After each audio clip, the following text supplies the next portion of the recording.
Começa agora, na 103 FM, Parla com Dani. Um espaço criado especialmente para você, ouvinte. A apresentação do psicólogo Donato Dani Alfano. Buonasera, bem-vindos mais uma vez ao Parla com Dani. Começamos esclarecendo um ponto básico. Os seres humanos têm um desafio a sobreviver, enquanto os seres viventes precisam sobreviver, conforme as dificuldades, aos desafios, aos problemas, às soluções, aos recursos ecológicos, históricos, contextuais, sociais e econômicos, né? E o sistema de solução para sobreviver se chama de cultura. E produz e reproduz esse sistema valores que se manifestam através das leis, das dinâmicas interativas, das linguagens, assim por diante, né?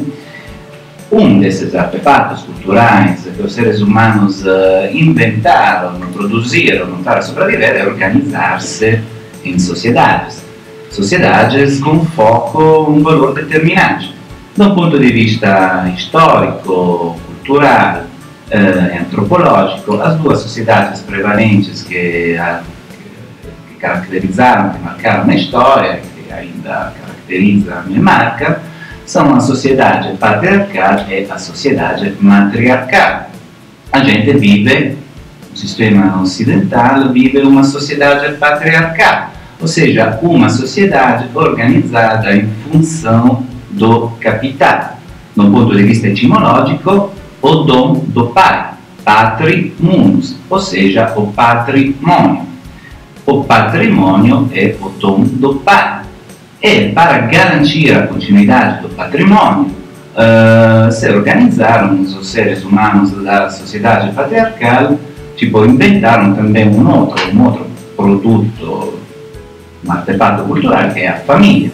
Uma família onde os papéis são bem claros, a família tradicional, como a gente a conhece, né? Onde o pai que manda e a mulher mais ou menos preposta ao papel de garantir a exclusividade, que aquele filho que produz é do pai para que tem que deixar a propriedade. É preposta, delegada ao papel educativo, enquanto o pai pertence ao papel produtivo. Essa é a nossa sociedade tradicional, onde os pais mandam. Isso, pelo menos, de um ponto de vista histórico, nos caracteriza há 5.000 anos.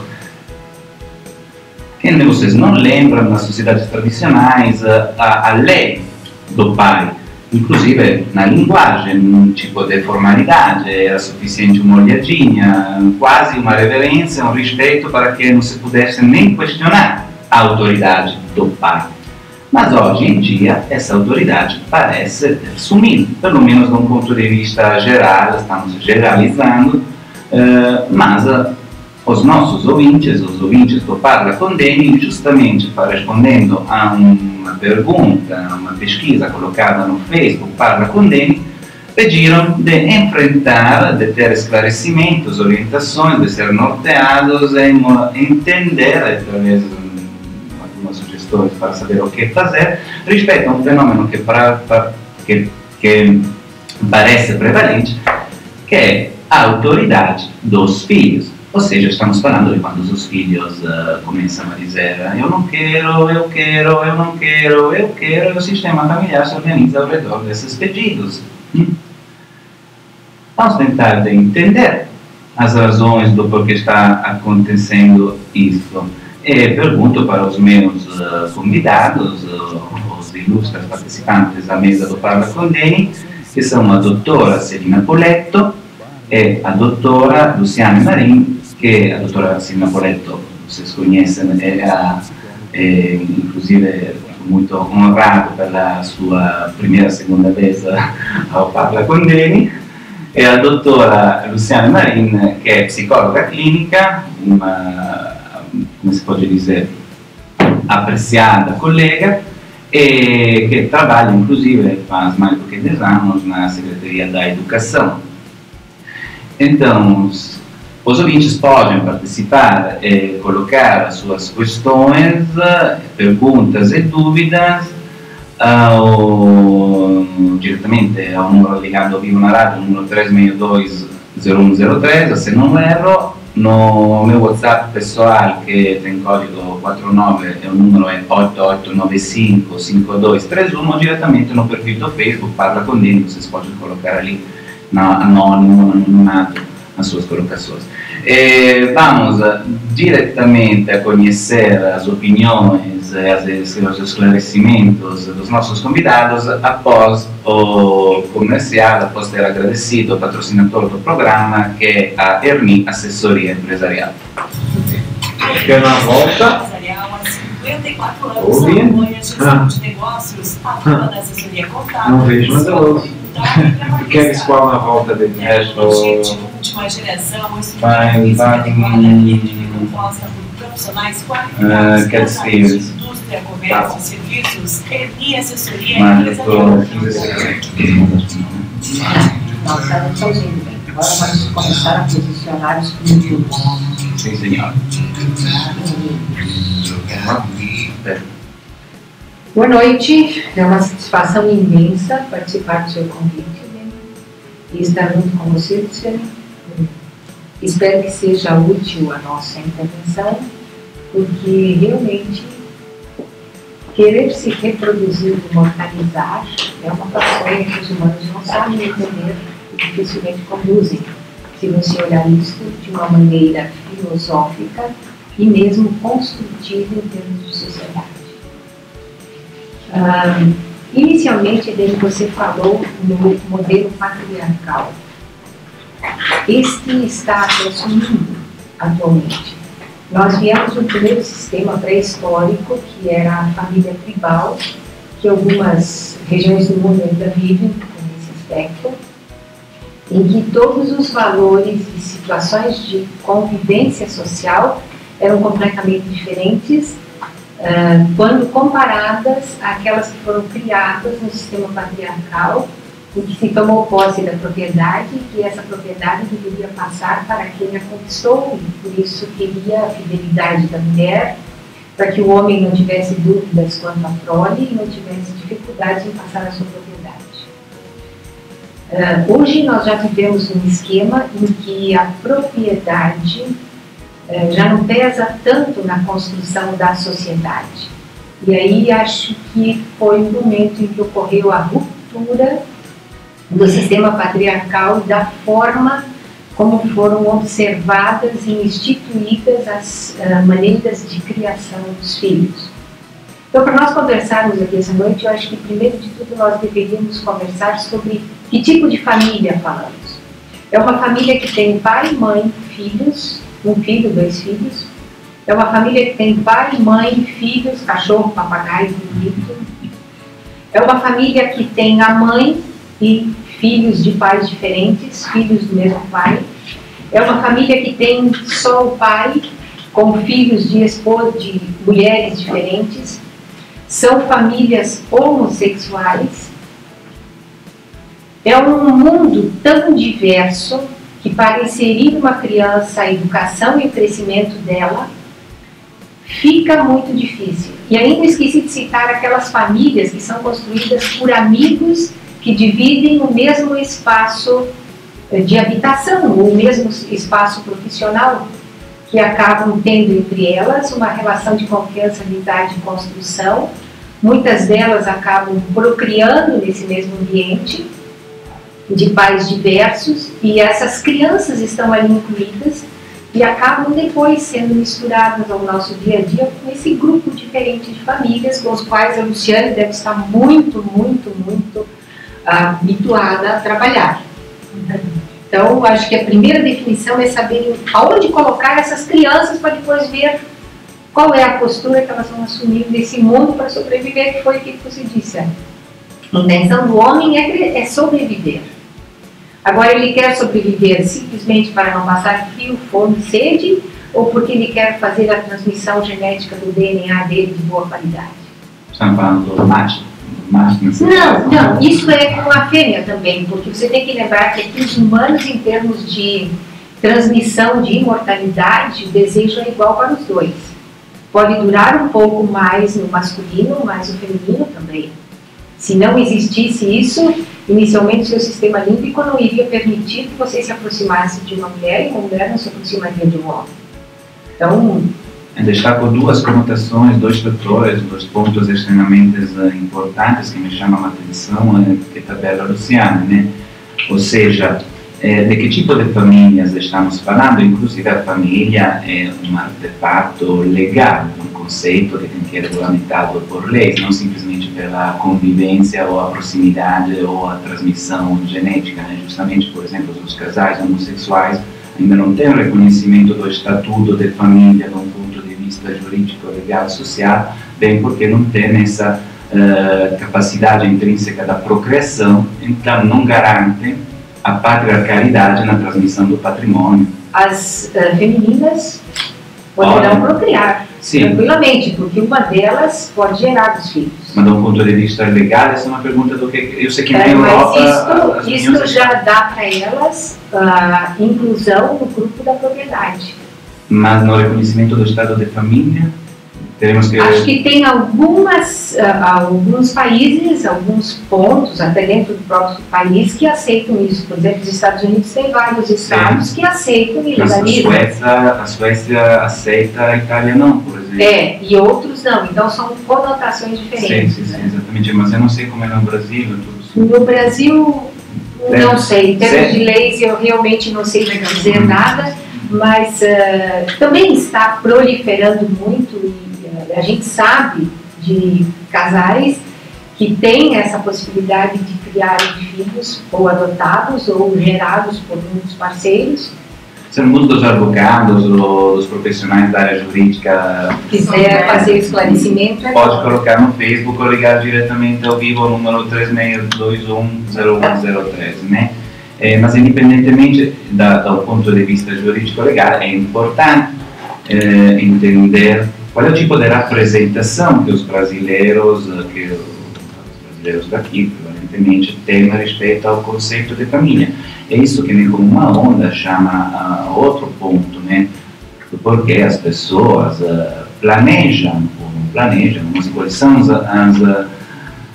as fantasias atrás de um desejo de ter um filho, ou seja, de que tipo de famílias estamos falando, que tipo de família fica nos neurônios, nas representações das pessoas e como essas pessoas abordam e alcançam essa ideia de família, respeito de um ponto de vista prático, respeito à tua experiência, Luciana. Olha, Dani, boa noite, primeiramente, muito obrigada pelo convite. É um prazer. É um prazer, doutora Celina, e boa noite a todos os ouvintes. Nesses anos de acompanhamento na Secretaria de Educação, eu já vi todo tipo de família. Então, mesmo as famílias que ainda permanecem no modelo tradicional, que infelizmente são muito menos do que a gente gostaria, não dá para garantir, não quer dizer que isso seja garantia que a criança cresça perfeitamente saudável. Mas o que acontece com esses outros modelos de família que dificultam o desenvolvimento emocional saudável das crianças? É a falta de referência. Não é questão de ter ou não ter o pai presente em casa ou não. A questão é, alguém está fazendo o papel de referência para essa criança? Alguém está ajudando ela a saber, não, aqui eu tenho meu apoio, aqui eu posso contar, eu sou aceito, eu sou amado, eu posso me expressar. Porque o modelo, esse novo modelo, esses novos modelos de família, tem uma coisa que eu acho muito legal que tem acontecido, que não acontecia nas gerações anteriores, que é a questão da criança ter voz. Ela pode ser ouvida.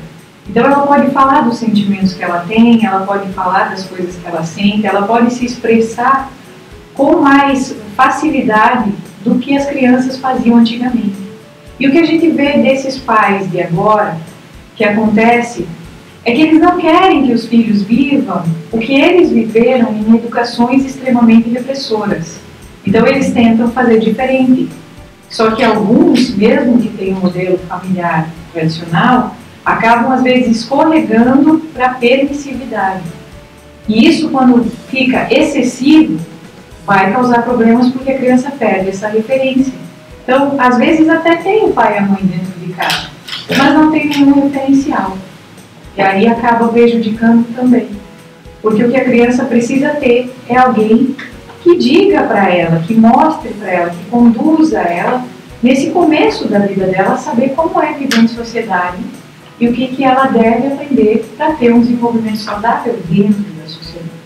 Tento de juntar os dois pontos, ou das faltas de referências e ou da oportunidade nova do diálogo. Eu vou fazer um exemplo prático, que depois pergunto para vocês o que vocês acham, né? Por exemplo, tradicionalmente era suficiente uma olhadinha do pai, né? E o filho já parava ali, sabia o que ia fazer. Mas ao que é devido essa autoridade?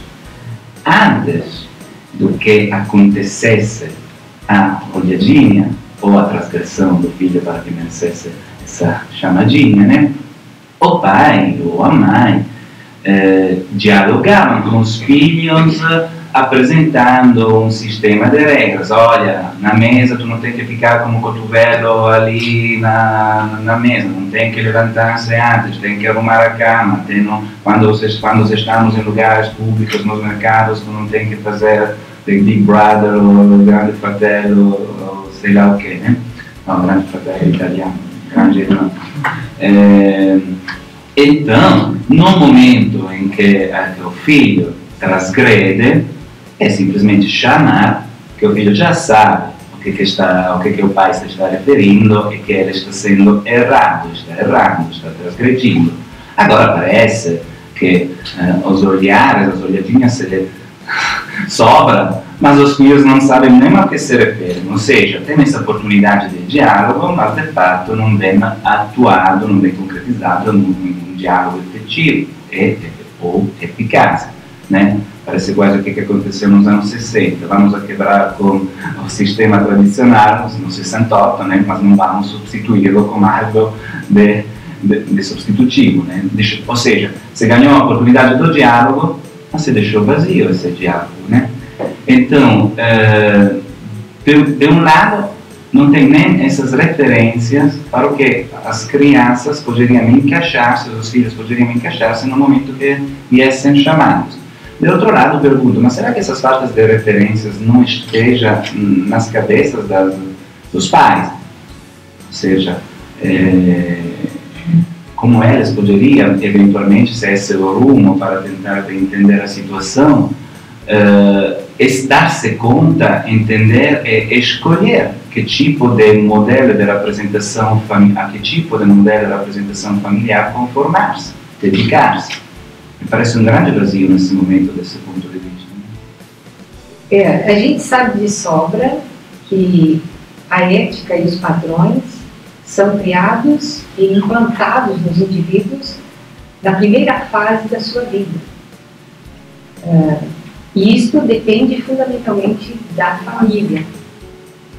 Se ela tiver uma construção que espera este filho, que racionalmente fez a escolha pela procriação e que tem responsabilidade por essa procriação, sabe que não é só o momento de festas e de evento social, ela está construída para fazer com que os padrões necessários para a socialização se criem no indivíduo.